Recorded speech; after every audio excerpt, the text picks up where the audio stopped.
Hello everyone, welcome to 360 classes. कैसे हैं आप लोग? आशा करता हूं कि आप सभी अपने घरों पे स्वस्थ होंगे। हम लोग क्लास 12th की ज्योग्राफी में चैप्टर नंबर 2 को डिस्कस कर रहे थे और चैप्टर नंबर 2 में हमने प्रवास तक कवर कर लिया था।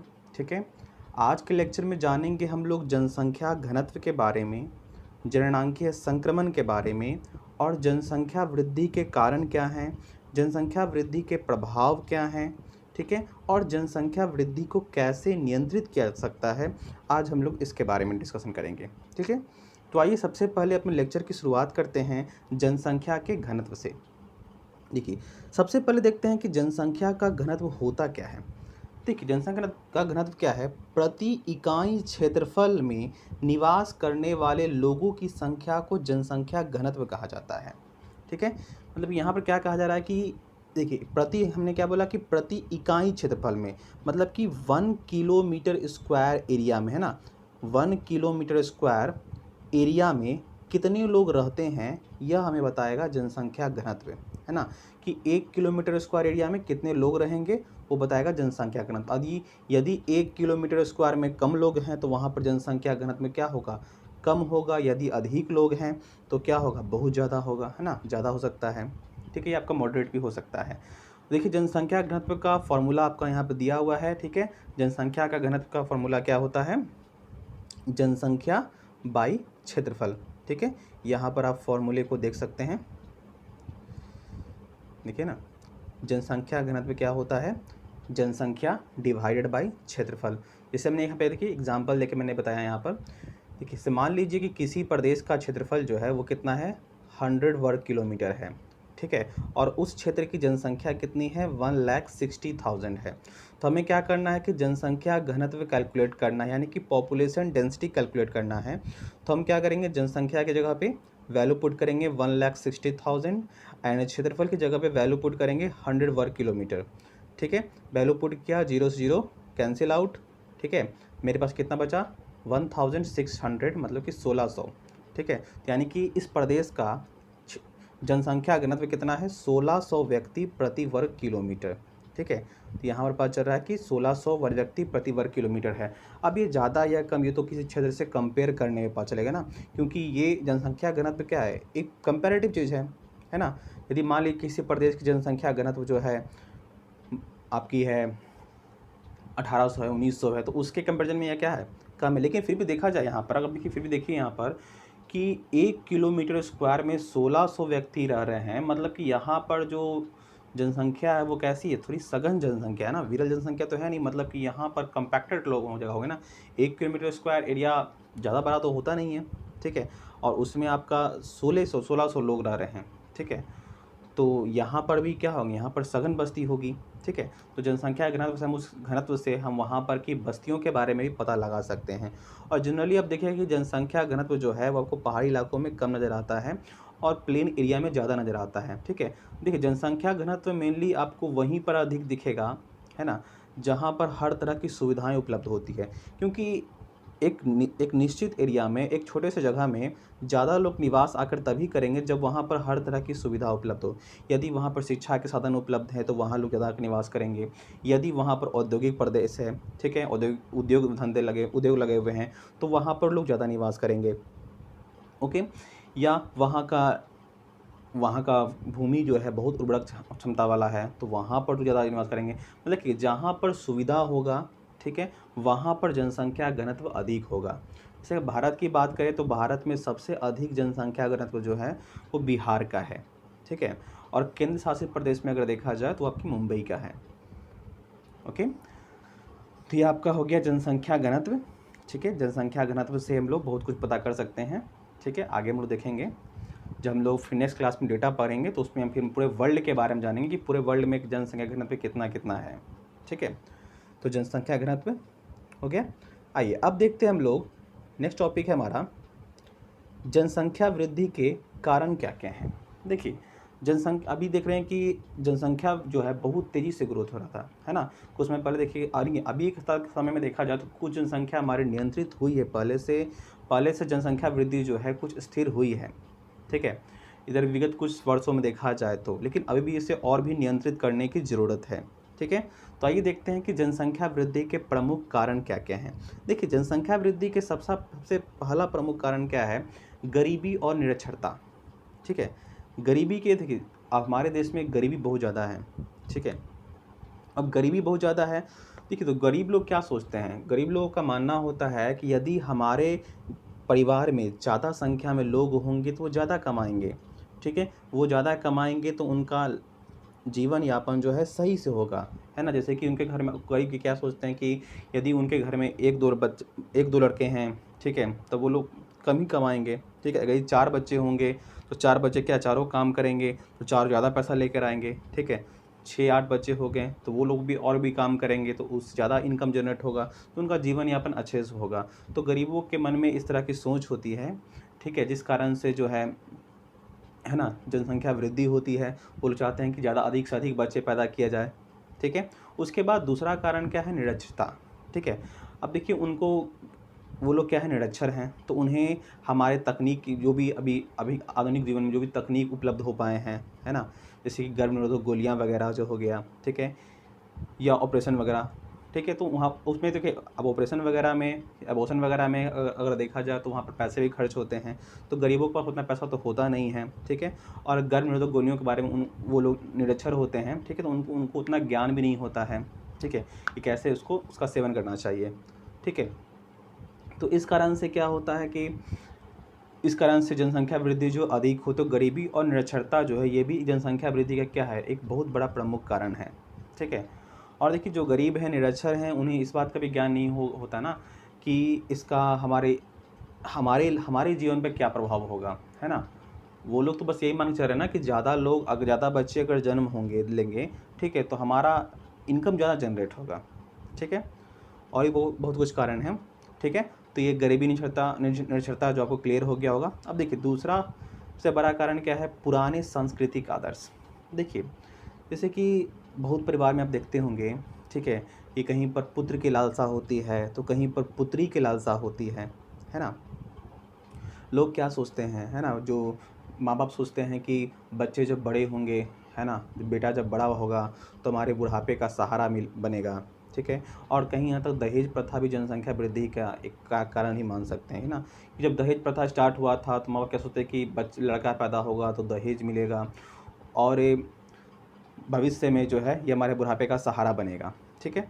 तो पुत्र की लालसा होती थी, पुत्र की लालसा के चक्कर में, ठीक है, और ये बहुत सारे नन्हे-मुन्ने आ जाते थे, है ना? और कहीं-कहीं पुत्रियों की लालसा होती थी, ठीक है? अभी भी कहीं-कहीं पुत्रियों की लालसा होती है, तो पुत्रियों की लालसा में और भी अधिक बच्चे जन्म ले लेते हैं, ठीक है? तो पुराने जो सांस्कृतिक आदर्श हैं, उनके कारण भी जनसंख्या वृद्धि बहुत हुई है, ठीक है? उसके बाद तीसरा कारण है हमारा अवैध प्रवासी। देखिए, अभी के समय में देखिए कि प्रवासियों की समस्या जो है वो बहुत बढ़ चुकी है, ठीक है? प्रवासियों की समस्या को सुलझाने के लिए आपका एनआरसी वगैरह सीएए और एनआरसी वगैरह लाया गया था, ठीक है? तो देखते हैं कि अब प्रवासी जब बढ़ जाते हैं ना, जब प्रवासी बढ़ जाते हैं तो इसका प्रभाव हमारे इस हर जगह उस क्षेत्र पे पड़ता है ना? जिस क्षेत्र में प्रवासी लोग आकर बसे हैं, उस क्षेत्र पे उसका बहुत ज़्यादा प्रभाव पड़ता है। प्रभाव क्या पड़ेगा कि वहाँ देखिए, हर जगह संसाधन क्या है, निश्चित मात्रा में है, हर जगह संसाधन निश्चित हैं। अब अधिक लोग आ गए तो ज़ाहिर-सी बात है कि संसाधन पे असर पड़ेगा, ठीक है? जैसे आप ही सोचिए, आपका परिवार है, ठीक है? आपके पापा अगर मान लीजिए अराउंड अराउंड 25 से 30 हज़ार कमाते हैं, ठीक है? आपके घर में 4 से 5 लोग हैं, ठीक है? तो आपका जीवन यापन अभी अच्छा चल रहा है, ठीक है? अब फ्यूचर में अब कुछ समय बाद क्या हुआ, मान लीजिए कोई मेहमान आया, ठीक है? वो 3-4 की संख्या में वो लोग थे, ठीक है? और वो बहुत लंबे समय तक रहने लगे, तो ज़ाहिर-सी बात है कि आपके जीवन यापन पर भी क्या पड़ेगा, फ़र्क पड़ेगा, है ना? क्योंकि हर के पास क्या है, रिसोर्सेज़ कम हैं, ओके? तो और हमारे रोज़गार पर भी बहुत ज़्यादा फ़र्क पड़ता है इस कारण, ठीक है? तो अवैध प्रवासी भी जो है जनसंख्या वृद्धि का एक बहुत बड़ा प्रमुख कारण है। उसके बाद चौथा कारण है हमारा बाल विवाह, ठीक है? देखिए, इससे क्या होता है कि पहले देखिएगा, अभी तो बाल विवाह कुछ हद तक बहुत नियंत्रित हो चुका है। पहले देखते होंगे कि क्या होता था कि बहुत कम उम्र में लड़कियों का विवाह कर दिया जाता था, ठीक है? बच्चों का विवाह कर दिया जाता था। अब क्या होता है कि कम उम्र में बच्चों को विवाह कर दिया गया तो बच्चे भी जल्दी होंगे, है ना? तो बच्चे भी जल्दी, जैसे कि हार्डली साली 14 से 15 साल में विवाह कर दिया गया, ठीक है? तो तो बच्चे जल्दी होंगे, ठीक है। और हर इंसान की फर्टिलिटी होती है आपकी अराउंड 40 से 50 साल, 40 साल तक अराउंड मान लीजिए, ठीक है। हाँ, औरतों की 40 साल तक होती है। तो अब सोच लीजिए कि उस अंतराल में कितने बच्चे जन्म लेंगे, है ना। तो बाल विवाह भी एक क्या है, प्रमुख कारण था जनसंख्या वृद्धि का, ठीक है। अब है कि जनसंख्या वृद्धि तो हो गया, ठीक है। अब है कि जनसंख्या वृद्धि के प्रभाव क्या पड़ेंगे, ठीक है। जनसंख्या, अगर कहीं पर जनसंख्या बढ़ रहा है तो उसका क्या प्रभाव पड़ेंगे। देखिए, सबसे पहला प्रभाव तो हमारा क्या पड़ रहा है, जनसंख्या वृद्धि के कारण सबसे बड़ा प्रभाव पड़ रहा है हमारे बेरोजगारी पे, है ना। बेरोजगारों की संख्या बढ़ती जा रही है, ठीक है। अभी देखिएगा कि अभी भी क्या है, बेरोजगारी की संख्या और बढ़ गई है, ठीक है। लॉकडाउन के कारण भी बेरोजगारी की संख्या बढ़ गई है ना। तो लेकिन जनसंख्या अभी तो खैर लॉकडाउन के कारण ये बढ़ेगी बेरोजगारी की संख्या, क्योंकि बहुत सारा जो व्यवसाय वगैरह जो ठप हो चुका है, ठीक है। तो लेकिन मेनली देखा जाए तो कारण जनसंख्या वृद्धि भी एक क्या है, बेरोजगारी का कारण है ना। क्योंकि देखिए हमारे पास क्या है, संसाधन लिमिटेड है। अब सिंपल देखिए कि हमारा संसाधन लिमिटेड है, लिमिटेड इंडस्ट्री है, ठीक है, लिमिटेड कंपनी है, हर कुछ लिमिटेड मात्रा में है, ठीक है। तो हर कोई वर्कर भी क्या रखेगा, स्टाफ भी लिमिटेड मात्रा में रखेगा ना। अब जिसके पास काम कुछ ही काम है, ठीक है, वैसा तो नहीं कि एक काम को, एक छोटे से काम के लिए वो 50 वर्कर रख लेगा, ठीक है, तो उससे उसका लॉस ही लॉस है, ठीक है। तो हर कुछ क्या है, लिमिटेड मात्रा में है। अब लगातार जनसंख्या बढ़ती जा रही है, जितनी तेज़ी से जनसंख्या बढ़ रही है उतनी तेज़ी से उद्योग नहीं विकसित हो रहे हैं, ठीक है।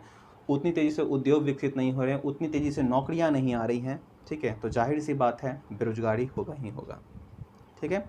और दूसरा प्रभाव पड़ता है हमारे बुनियादी ढांचे पर, प्रभाव पड़ता है हमारे इंफ्रास्ट्रक्चर सिस्टम पर भी फ़र्क पड़ता है, ठीक है। जनसंख्या वृद्धि होने के कारण जाहिर सी बात है हमारे इंफ्रास्ट्रक्चर सिस्टम में फ़र्क पड़ेगा, है ना। अब सिंपली देखिए कि मान लीजिए आपके पास, है ना, आपका एक फैमिली है, ठीक है। आपके पास 20-25 हज़ार रुपये, 25-30 हज़ार आपका मंथली सैलरी आता है, सपोज डैट, ठीक है। तो आप हर मंथ मान लेते हैं कि अगर आप 5,000 सेविंग कर लेते हैं, ठीक है, 5,000 सेविंग कर लेते हैं। तो अब मान लीजिए क्या हुआ कि पहले आपके पास आपके 2 बच्चे थे, ठीक है, अब आपके 5-6 बच्चे हो गए, ठीक है। तो अब जब आप सेविंग कर पा रहे थे तो उस वक्त क्या होता था कि आप सेविंग करके बाद में अपना और भी नए मकान ले सकते हैं, ठीक है। लेकिन अब क्या हो गया कि जब बच्चों की संख्या बढ़ जाएगी, ठीक है, तो उससे क्या होगा कि, है ना, अब लोड बढ़ जाएगा, ठीक है। जो आपका सेविंग हो रहा था वो नहीं हो पाएगा, ठीक है। तो ये भी, तो उसके कारण क्या होगा, इंफ्रास्ट्रक्चर डेवलपमेंट नहीं कर पाएंगे आप, ठीक है। तो वही हाल देश का भी है ना, कि यदि यहाँ पर जनसंख्या लिमिटेड है, ठीक, जनसंख्या अगर कम है तो क्या होगा, अब जो भी सेविंग होगा, जो भी है ना, इंफ्रास्ट्रक्चर डेवलपमेंट में ज़्यादा जोर देंगे हम लोग। कि देखिए हर कुछ देखना सबसे ज़रूरी क्या है, ज़िंदगी ज़रूरी है, हर को रोज़गार देना ज़रूरी है, ठीक है, तब ना हम इंफ्रास्ट्रक्चर डेवलप करेंगे, ठीक है, ठीक है। डेवलपमेंट का अगर देखा जाए, विकास का देखा जाए तो विकास का दो मत मीनिंग है। देखिए किसी के लिए विकास होता है, कोई भी चीज़ कहीं भी हम विकास कुछ करते हैं तो वो किसी के लिए विकास का काम करेगा, तो कहीं के लिए किसी के लिए वो अविकसित, किसी के लिए वो विकास का कार्य नहीं करेगा। सिंपल देखिए कि जहाँ पर हम मान लो कहीं डैम बना रहे हैं, ठीक है, अगर हम कहीं पर डैम बना रहे हैं तो डैम से क्या होगा, कृषकों को फ़ायदा होगा, इरिगेशन, है ना, सिंचाई वगैरह मिल जाएगा, ठीक है, हाइड्रोलिक पावर प्लांट बैठ सकता है वहाँ पर, बिजली की समस्या दूर हो जाएगी, बहुत सारी समस्या हमारी दूर हो रही है। लेकिन सोचिए कि वहाँ पर जो लोग पहले से रह रहे थे, जहाँ पर डैम बनने वाला है, उन लोगों का क्या होगा, उन लोगों का मकान चला तो उनके लिए तो विकास नहीं हुआ ना, ठीक है। एक तरफ विकास हो रहा, और एक और एग्जांपल ले सकते हैं आप लोग, जैसे कि मान लीजिए ठीक है, कहीं पर सपोज टाइप खाना, कहीं पर मान लो कि हमें लगाना है, स्टील उद्योग लगाना है, ठीक है। तो अब एक फैक्ट्री है, फैक्ट्री लगाना है तो जंगल के एरिया में लगाया, ठीक है, तो जंगल को काट दिया गया उस कारण से। अब जंगल में जितने आदिवासी लोग रह रहे थे, ठीक है, या जितने जानवर लोग रह रहे थे, ठीक है, वहाँ पर क्या हो, उनका विकास नहीं हो पाएगा, है ना। और ठीक है, तो यहाँ पर क्या देखना है, विकास का दो मीनिंग है, ठीक है। तो वही होता है कि जब जनसंख्या वृद्धि होने लगेगी तो हमारे बुनियादी ढांचे पर प्रभाव पड़ेगा, ठीक है, इंफ्रास्ट्रक्चर डेवलपमेंट कम होंगे, ठीक है। अब सिंपल है कि अगर हम इंफ्रास्ट्रक्चर डेवलपमेंट पे खर्च करते हैं, है ना, हमारे पास भी क्या है, सरकार के पास भी लिमिटेड रिसोर्सेज है, लिमिटेड पैसे हैं, अगर वो इंफ्रास्ट्रक्चर डेवलपमेंट पे खर्च करेगी तो फिर दिक्कत होगा, है ना। अब उसके बाद फिर है संसाधनों का उपयोग, है ना। देखिए हमारे पास रिसोर्सेज सुनिश्चित मात्रा में है ना, लिमिटेड मात्रा में है। अब जनसंख्या बढ़ जाएगी, जनसंख्या वृद्धि हो जाएगा तो संसाधनों का उपयोग भी बढ़ जाएगा, संसाधनों में कमी आने लगेगी, ठीक है। अब संसाधनों में कमी आएगी तो उसका प्रभाव क्या पड़ेगा, देखिए नेक्स्ट पॉइंट क्या है, घटता उत्पादन और बढ़ती लागत, है ना। अब सिंपल देखिए, संसाधनों में कमी आ गई, ठीक है, लोग ज़्यादा हैं, तो जाहिर सी बात है उत्पादन घटेगा। अब सिंपल सोचिए, कहीं पर संसाधन कम है, लिमिटेड रिसोर्सेज में है, ठीक है, और तो क्या होगा, अब लोग ज़्यादा हैं, उसका मांग बढ़ जाएगा ना, तो उसका मांग जब बढ़ेगा तो क्या होगी, उसकी लागत भी बढ़ जाएगी, उसकी कॉस्ट भी बढ़ जाएगी, ठीक है ना। मतलब कि अब क्या होगा कि ज़्यादा पैसे में कम उत्पादन होगा, है ना, तो उत्पादन हमारा घट जाएगा, लागत क्या हो जाएगी, बढ़ जाएगी, ठीक है, और महंगाई भी इससे बढ़ेगी, ठीक है। उसके बाद पांचवा कारण हमारा है अनुचित आय वितरण, ठीक है। जनसंख्या वृद्धि बहुत ज़्यादा है, इस कारण से क्या होता है कि इनकम का सही से डिस्ट्रीब्यूशन नहीं हो पाता है ना, ठीक है। चलिए, आई होप यहाँ तक आप लोग को क्लियर होगा जनसंख्या वृद्धि के प्रभाव। आइए अब डिस्कस करते हैं हम लोग, नेक्स्ट टॉपिक है हमारा है जननांकीय संक्रमण। देखिए, ये जननांकीय संक्रमण जो है बहुत ही इम्पोर्टेंट टॉपिक है, ये कई बार आपके एग्ज़ाम में पूछा गया है, ठीक है, तो इसे ज़रा ध्यान से समझिएगा। देखिए, जननांकीय संक्रमण का हम लोग उपयोग क्या करते हैं, इसका उपयोग क्यों करते हैं, ठीक है, और ये है क्या, देखते हैं। देखिए, जननांकीय संक्रमण का उपयोग किसी क्षेत्र की जनसंख्या के वर्णन तथा भविष्य की जनसंख्या के पूर्वानुमान के लिए किया जा सकता है, ठीक है। जननांकीय संक्रमण का उपयोग किस लिए करते हैं हम लोग, किसी क्षेत्र की जनसंख्या के वर्णन के लिए, या भविष्य में जनसंख्या कैसी होगी, ठीक है, उसका पूर्वानुमान लगाते हम लोग जननांकीय संक्रमण द्वारा, है ना। मतलब कि यहाँ पर हम लोग प्रेजेंट के में देखेंगे कि जनसंख्या कैसी है, ठीक है, और उसके बेसिस पे, है ना, पर पास्ट और प्रेजेंट के बेसिस पे देखेंगे हम लोग, फिर मिला के कंक्लूज़न निकालते हैं कि आने वाले विगत वर्षों में हमारी जनसंख्या कैसी होगी, है ना, जनसंख्या का पूर्वानुमान यहाँ पर लगाएंगे हम लोग। अब देखिए कि यह सिद्धांत हमें क्या बताता है। देखिए, यह सिद्धांत हमें बताता है, देखिए, जैसे ही हम क्या करते हैं, ग्रामीण खेतिहर और अशिक्षित अवस्था से उन्नति करके नगरीय, औद्योगिक और साक्षर बनते हैं, तो किसी प्रदेश की जनसंख्या उच्च जन्म और उच्च मृत्यु से निम्न जन्म व निम्न मृत्यु में परिवर्तित हो जाती है। देखिए, अब यहाँ पर जननांकीय संक्रमण का सिंपल रूप से कहना क्या है, देखिए कि जब हमारा समाज जो है ग्रामीण था, ठीक है, खेतिहर था या अशिक्षित समाज था, ठीक है, तो उस वक्त क्या था कि हमारी जनसंख्या क्या थी, ज़्यादा थी, ठीक है, उस वक्त उच्च जन्म दर भी उच्च था और मृत्यु दर भी क्या था, उच्च था, है ना। जब हम ग्रामीण इलाके में रहते, देखिए ग्रामीण, जब हमारा समाज ग्रामीण था, खेतिहर था, मतलब खेतिहर मतलब कि हम लोग ज़्यादा मैक्सिमम लोग जो है ना कृषि कार्य में संलग्न थे, ठीक है। तो जब हमारा समाज ग्रामीण था, खेतिहर है, अशिक्षित है, तो उस केस में जो है, ठीक है, जन्म दर और मृत्यु दर दोनों क्या होंगे, उच्च होंगे।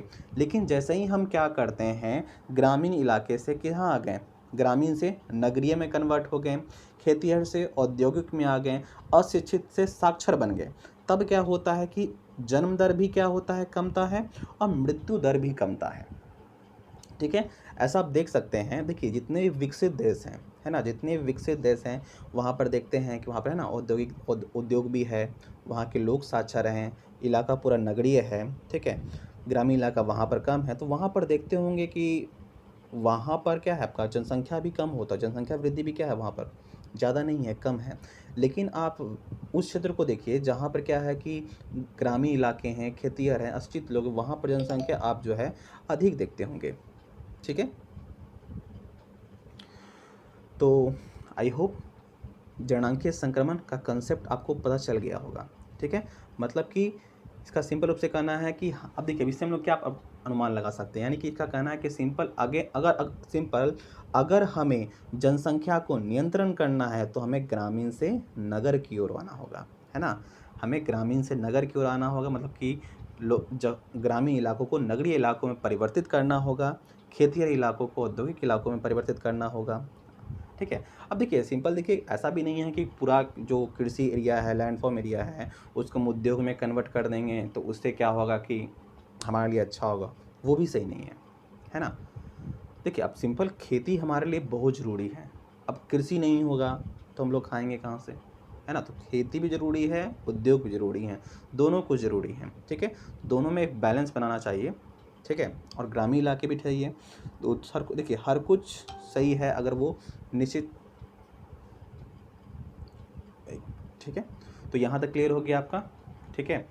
यानी कि जनांकीय संक्रमण में क्या करेंगे हम लोग, ग्रामीण खेतीहर से नगरीय या औद्योगिक क्षेत्र में आएंगे।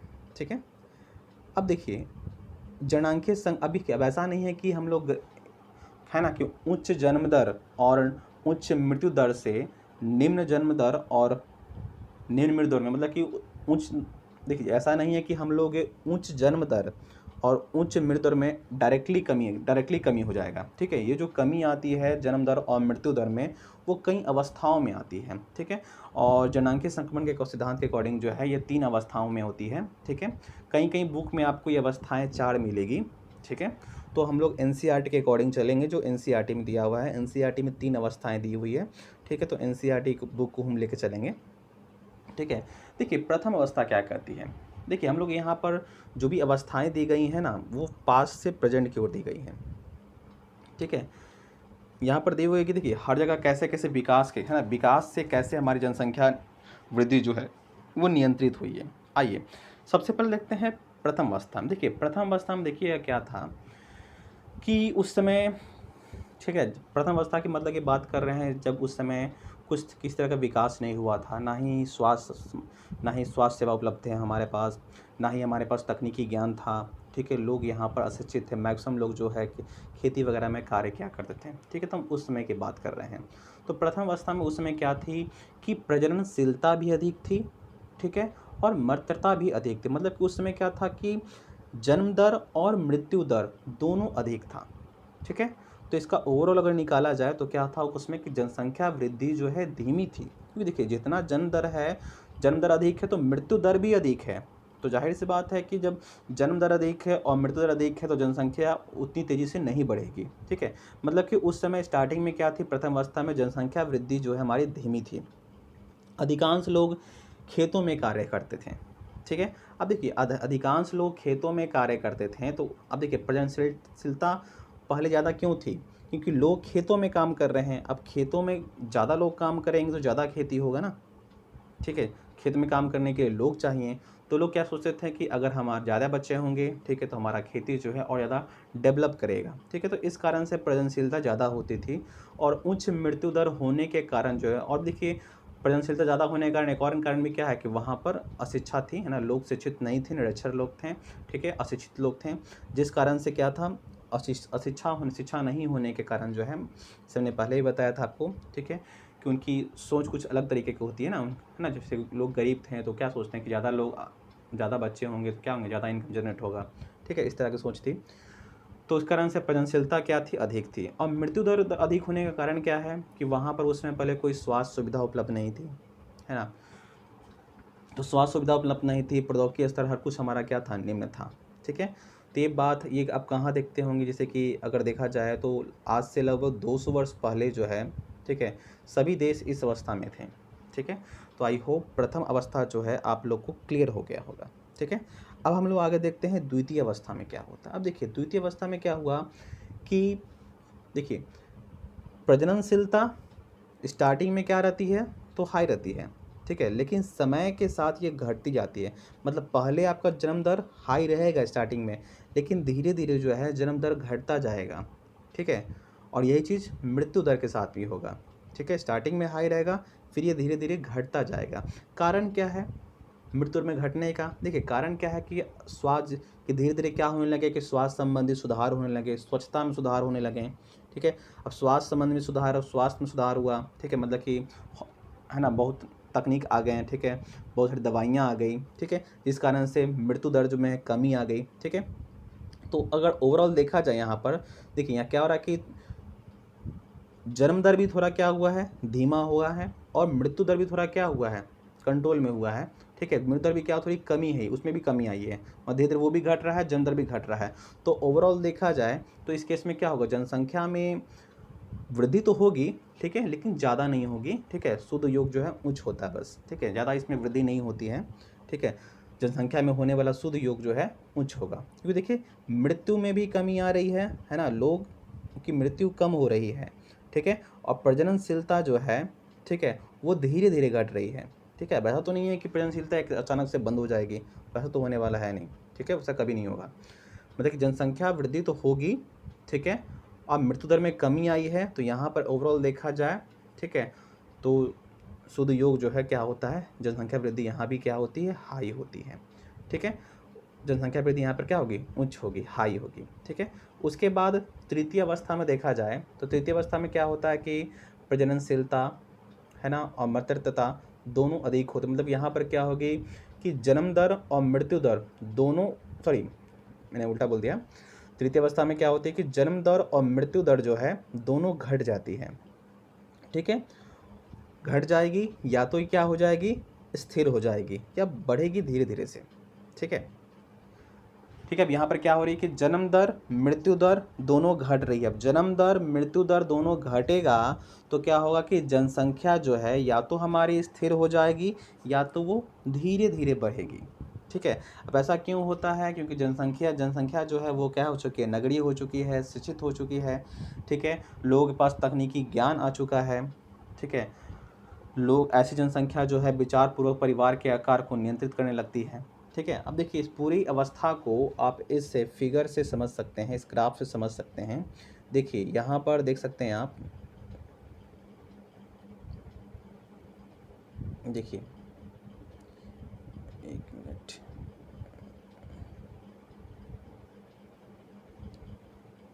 देखिए इस ग्राफ में देख सकते हैं यहाँ पर 3 अवस्थाएं दिखाई गई है, अवस्था 1, अवस्था 2, अवस्था 3।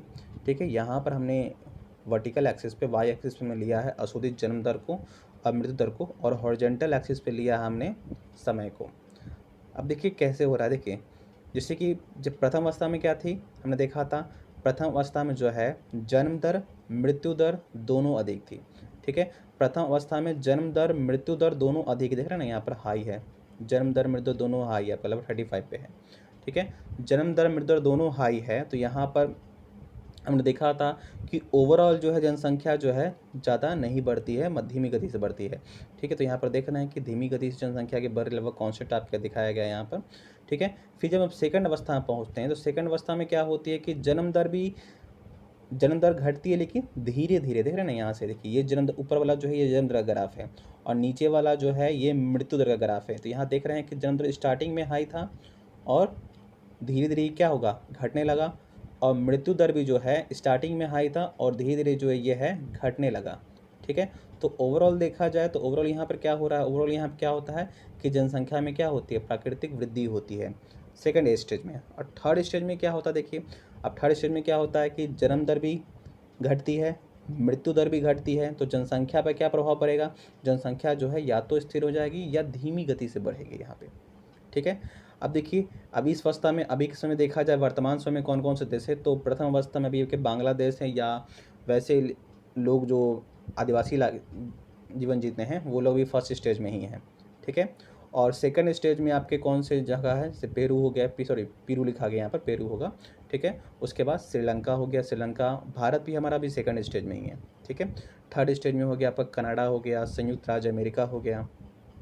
ठीक है, तो इस फिगर से आप पूरे जनांकीय संक्रमण को समझ सकते हो। जब भी एग्ज़ाम में आए तो ये फिगर को बनाना है। ठीक है, ये फिगर को बनाना है और इसी फिगर को क्या करना है, डिस्क्राइब कर देना है। ठीक है, इस फिगर से आप लोग सब कुछ समझ सकते हैं। तो जनांकीय संक्रमण में क्या देखा हमने, जनांकीय संक्रमण में क्या देखा हमने कि जब हम क्या करते हैं, ग्रामीण खेतीहर या है ना अशिक्षा से क्या करते हैं हम लोग, नगरीय में, औद्योगिक में या शिक्षित क्षेत्र में आते हैं, तो क्या होता है कि वहाँ उस कारण से जो हमारी जन्म दर है और मृत्यु दर है दोनों में कमी आती है। और ये कमी जो है 3 स्टेज में होती है। ठीक है, stage 1, stage 2 and stage 3। Stage 1 में क्या होता है, जन्म दर और मृत्यु दर, ठीक है, दोनों हाई रहेगा। ठीक है, तो ओवरऑल जनसंख्या देखा जाए उसमें क्या होती है ना, धीमी गति से ही बढ़ती है, उतनी तेज़ी से नहीं बढ़ती है। लेकिन जब सेकंड स्टेज में आते हैं तो सेकंड स्टेज में क्या होता है कि जन्म दर स्टार्टिंग में हाई होती है, धीरे धीरे घटती है, मृत्यु दर स्टार्टिंग में हाई होती है, धीरे धीरे घटती है। तो यहाँ पर ओवरऑल देखा जाए तो जनसंख्या वृद्धि जो है, जनसंख्या में क्या होती है, प्राकृतिक वृद्धि होती है।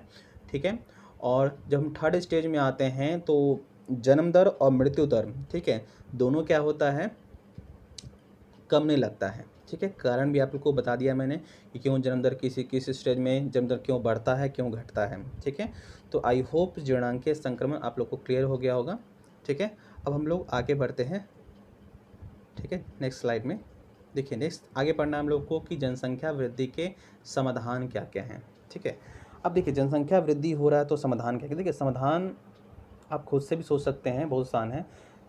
अगर आपको प्रॉब्लम पता है जनसंख्या वृद्धि क्यों हो रहा है तो समाधान आप आसानी से सोच सकते हैं। देखिए पहला क्या है आपका समाधान कि विवाह की आयु में वृद्धि की जाए। जैसा कि मैंने आपको पहले बताया था कि देखिए हर इंसान की फर्टिलिटी होती है ना कि धीरे जैसे जैसे जैसे उम्र बढ़ने लगती है ना, इंसान की फर्टिलिटी जो है कम नहीं लगती है, प्रजनशीलता प्रजनन दर जो प्रजनन है ना, प्रजनन क्षमता जो है उसकी कम नहीं लगती है। ठीक है, तो यदि उसकी विवाह जो है अधिक एज में की जाए, है ना, विवाह थोड़ी ज़्यादा एज में की जाए तो उससे क्या होगा, है ना, कि ज़्यादा कम बच्चे पैदा होंगे। ठीक है, तो अगर विवाह की आयु में वृद्धि की जाए तो उससे भी जनसंख्या वृद्धि को हम लोग नियंत्रित कर सकते हैं। ठीक है, और दूसरा क्या है देखिए आपके कि महिलाओं की आर्थिक स्थिति में सुधार लाकर उन्हें निर्णय प्रक्रिया में शामिल करना। ठीक है, देखिए अब के पहले क्या था कि महिला जो है डिसीजन नहीं लेती थी, क्योंकि हमारा देश जो है स्टार्टिंग से क्या रहा है, ठीक है, पुरुष प्रधान देश रहा है। ठीक है, तो पुरुष प्रधान देश है, जैसा महिला को कहा जाता था महिलाएं वैसे करती थी। ठीक है, उन्हें किसी प्रकार का निर्णय लेने का अधिकार नहीं था, है ना। अब उन्हें जितना बच्चा पैदा करने के लिए कहा गया उतना बच्चा वो करती थी। ठीक है, तो इस प्रकार बहुत बड़ा जीवन दोष उनका उसमें दुखदायक था। ठीक है, लेकिन अगर हम क्या करते हैं कि महिला, देखिए ऐसा पहले इसलिए था ना क्योंकि महिला पहले जो है डिपेंडेंट थी। ठीक है, अपने, है ना, डिपेंडेंट थी, लेकिन अगर हम उनकी इकोनॉमिकल कंडीशन में सुधार कर दें तो वो इंडिपेंडेंट हो जाएंगी। ठीक है, फिर वो उनको उनको वो गाली मार सहना नहीं पड़ेगा। ठीक है, तो महिलाओं की आर्थिक स्थिति में सुधार लाकर भी हम लोग जनसंख्या वृद्धि में समाधान ला सकते हैं, क्योंकि महिलाओं की आर्थिक वृद्धि में सुधार आ जाएगी तो वो भी निर्णय प्रक्रिया में शामिल हो सकती हैं। ठीक है, वो अपना डिसीजन खुद ले सकती हैं। ठीक है, उसके बाद तीसरा उपाय क्या है कि शिक्षा की गुणवत्ता सुधार लाके, ठीक है, और लोगों को अधिक बच्चों को जन्म देने के दृष्टिकोण को परिवर्तित करना, है ना। जिससे हमने पढ़ा था ना कि लोग पहले लोगों का, जब लोग अशिक्षित थे तो लोगों का दृष्टिकोण क्या था कि अधिक बच्चे जन्म देंगे, है ना, तो हमारा परिवार जो ज़्यादा फले फूलेगा। ठीक है, तो इस चीज़ में परिवर्तन करना बहुत ही ज़रूरी है। ठीक है, तो इसके लिए हमें शिक्षा में सुधार लाना होगा। उसके बाद देखिए नेक्स्ट समाधान क्या है कि गोद लेने के लिए प्रोत्साहित करना। अब देखिए जैसे कि हम लोग पढ़ा था ना कि कारण में कि बहुत सारे लोगों की पुत्र की लालसा होती है, पुत्री की लालसा होती है। अब सिंपल देखिए, जिसको पुत्र की लालसा है, अगर वो अनाथ बच्चे को गोद ले ले तो उसकी वो लालसा कम हो सकती है, खत्म हो सकती है। और अभी देखते हैं कि अभी भी बहुत सारे बच्चे हैं क्या है, अनाथ हैं। तो अगर वो उनको गोद लेते हैं तो उनसे उनको माँ बाप भी मिल जाएंगे और उनको बच्चा भी मिल जाएगा। ठीक है, तो इससे दो समस्या सॉल्व हो सकती है।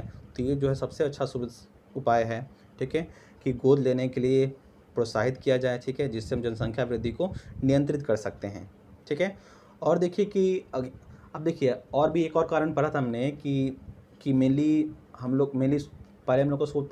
मेरी सोच क्या होता है कि जब बेटा होगा, ठीक है, तो वो जो है बुढ़ापे में हमारा सहारा बनेगा। ठीक है, अब देखिए लेकिन अगर सरकार जो है कोई ऐसी योजना निकाले, ठीक है, या वृद्धों को, है ना, सुविधाएं दे ऐसी, ठीक है, जिससे उनको बुढ़ापे में सहारा मिल सके। ठीक है, बुढ़ापे में सहारा मिल सके, उनको किसी पर डिपेंडेंट ना रहना पड़े। ठीक है, तो इससे भी बहुत हद तक सुधार हो सकता है, उनकी मानसिकता परिवर्तित हो सकती है ना। जो पुत्र और पुत्री में भेदभाव है उसको मिटाया जा सकता है। ठीक है, तो ऐसा भी बहुत हद तक हुआ भी है ना, कि सरकार की डिफरेंट योजनाएं आई हैं। ठीक है, वृद्धों के लिए है ना, जैसे वृद्धा पेंशन योजना, ये सब जो हो गया। ठीक है, तो इससे भी बहुत ज़्यादा सुधार हुआ है। ठीक है, और अभी और सुधार होने की ज़रूरत है। ठीक है, अभी भी कहीं कहीं, है ना, बहुत ज़्यादा ही खामियां हैं। अब देखिए नेक्स्ट फिर हमारा संविधान क्या है, उच्च जीवन स्तर विकसित करना। ठीक है, देखिए अगर आप देखते हो कि जहाँ पर हाई स्टैंडर्ड ऑफ लिविंग होता है वहाँ पर कम लोग रहते हैं। ठीक है, वहाँ पर लोगों को मानसिकता वैसी होती है कि कम बच्चे ही क्या है, अच्छे हैं, है ना, हम दो हमारे दो की नीति को लोग काम करते हैं। ठीक है, तो उच्च जीवन स्तर विकसित करने से, ठीक है, क्या है, हम जनसंख्या वृद्धि को नियंत्रित कर सकते हैं। उसके बाद नेक्स्ट है आपका शहरीकरण को बढ़ावा देना। देखिए जैसे कि हम लोग पढ़ा था ना हमने जीर्णांकीय संक्रमण में, ठीक है, कि अगर हम लोग ग्रामीण से नगरीय इलाके में तो शहरीकरण को बढ़ावा दें, ठीक है, तो हम जनसंख्या को नियंत्रित कर सकते हैं। ठीक है, तो शहरीकरण को बढ़ावा देने से भी जनसंख्या वृद्धि जो है नियंत्रित हो सकती है। और देखिए बहुत सारे लोगों को परिवार नियोजन के बारे में नहीं पता है। ठीक है, तो बहुत सारे लोगों को परिवार नियोजन के बारे में जागरूक करना होगा। ठीक है, उससे भी हम लोग जनसंख्या वृद्धि को नियंत्रित कर सकते हैं। ठीक है, तो आज का लेक्चर यहीं तक। ठीक है, हमारा जो भी सेकंड चैप्टर में थ्योरेटिकल पार्ट था वो कवर हो चुका है। ठीक है, अब सेकंड चैप्टर में जो भी पार्ट बच गए हैं वो हमारा डेटा से रिलेटेड है। ठीक है, उसमें हम देखेंगे अब जनसंख्या का विश्व वितरण बस एक पार्ट बच गया है। उसमें हम लोग देखेंगे कि डिफरेंट कॉन्टिनेंट्स में, ठीक है, डिफरेंट कंट्री में, ठीक है, जनसंख्या की क्या स्थिति है ना। हम लोग पॉपुलेशन को देखेंगे, पॉपुलेशन ग्रोथ को देखेंगे, यानी कि जनसंख्या को देखेंगे, जनसंख्या वृद्धि को देखेंगे, जनसंख्या घनत्व को देखेंगे। ठीक है, और वहाँ पर क्यों है वो सब कुछ कारण को देखेंगे। तो वो हम लोग जो भी देखेंगे डेटा बेसिस पर देखेंगे। ठीक है, तो नेक्स्ट जो हमारा लेक्चर होगा वो हमारा डेटा पर ही बेस्ड होगा। ठीक है, तो मैं नेक्स्ट लेक्चर में डेटा को डिस्कस करूँगा, और डेटा से ऑब्जेक्टिव क्वेश्चन जो है बहुत ज़्यादा ही पूछे जाते हैं, तो उस लेक्चर को भी अच्छे से कीजिएगा कवर। ठीक है, तो जितना मैंने पढ़ा दिया अभी तक, ठीक है, उससे आप लोग बार बार रिवाइज करते रहिए, क्योंकि जितना बार रिवाइज कीजिएगा उतना आपके लिए अच्छा होगा। और मैं एक सजेशन देना चाहता हूँ कि आप क्या कीजिए कि देखिए, ये जो सब्जेक्ट है आपका ह्यूमन ज्योग्राफी, जितना इस पर आप सोचिएगा, मंथन को, ये ज्योग्राफी ही क्या कोई भी सब्जेक्ट हो, ठीक है, उस पर आप जितना सोचिएगा, जितना मंथन कीजिएगा, वो सब्जेक्ट जो है आपका उतना ही अच्छा होगा। ठीक है, जैसे करना क्या, आपको डेली एक टॉपिक उठाना है। ठीक है, जैसे आज मैंने ये पढ़ाया, जनसंख्या वृद्धि के बारे में पढ़ाया। ठीक है, जनसंख्या वृद्धि के समाधान पढ़ाए, तो इस पर 2 मिनट पढ़ लिया आपने। ठीक है, आप घर पे जाइए, ठीक है, शांति से बैठ के इस पर सोचिए कि जनसंख्या, खुद से सोचिए कि जनसंख्या वृद्धि के लिए आप क्या, जनसंख्या वृद्धि में समाधान लाने के लिए आप क्या कर सकते हैं, उसे लिखिए, राइट डाउन कीजिए। ठीक है, जो जो मन में आए लिखते जाइए। ठीक है, तो इससे क्या होगा, जब तक माइंड में जोर नहीं डालिएगा, प्रेशर नहीं डालिएगा, ठीक है, जब तक माइंड आपका विकसित नहीं होगा, तेज नहीं होगा। ठीक है, तो दिमाग को तेज़ करने के लिए सोचना बहुत ज़रूरी है। ठीक है, और सोच जो हमारा है मल्टी डायमेंशनली होना चाहिए, इसको हर चीज़, हर एंगल से सोचिए। ठीक है, तो ज़्यादा बेटर होगा। ठीक है, और अगर आप उस चीज़ को सोच लेते हैं, थोड़ा मंथन कर ले, तो आपको फिर वहीं पर वो याद भी हो जाएगा, है ना। और उसके बाद जो भी कोई प्रॉब्लम होगा पढ़ाई से रिलेटेड, जो भी मैंने तो पढ़ाया, वो आप कमेंट बॉक्स में मेंशन कीजिए। ठीक है, अगर ज़रूरत पड़ी तो पढ़ाई से रिलेटेड, है ना, कि कैसे पढ़ाई किया जाए, उस पर मैं एक वीडियो बना दूंगा। ठीक है, वो आप लोगों के सजेशन के अकॉर्डिंग ही होगा। ठीक है, जैसी आप लोग की जो भी समस्या होगी उसको मैं दूर करने की कोशिश करूँगा। ठीक है, और इस लेक्चर में जो भी अगर कोई प्रॉब्लम लगी हो, है ना, या कुछ समझ में नहीं आया हो, तो आप कमेंट बॉक्स में टाइप कर दीजिए। ठीक है, नेक्स्ट वीडियो में मैं वो आपको फिर से समझा दूंगा। ठीक है, ओके, धन्यवाद। और जो भी इस चैनल में नए हैं उस चैनल को सब्सक्राइब करना नहीं भूलिएगा। ठीक है, और जितना हो सके इस चैनल को शेयर कीजिए, क्योंकि चैनल को शेयर कीजिएगा, ज़्यादा लोग इससे जुड़ेंगे। ठीक है, तो मेरा मनोबल और बढ़ेगा, तो मैं और अच्छे वीडियो लेकर आऊँगा। ठीक है, और धीरे धीरे कोशिश करूँगा कि मैं और वीडियो क्वालिटी में, है ना, और साउंड क्वालिटी में और सुधार कर सकूँ। ठीक है, तो बस आपका सपोर्ट चाहिए। ठीक है, ओके, धन्यवाद।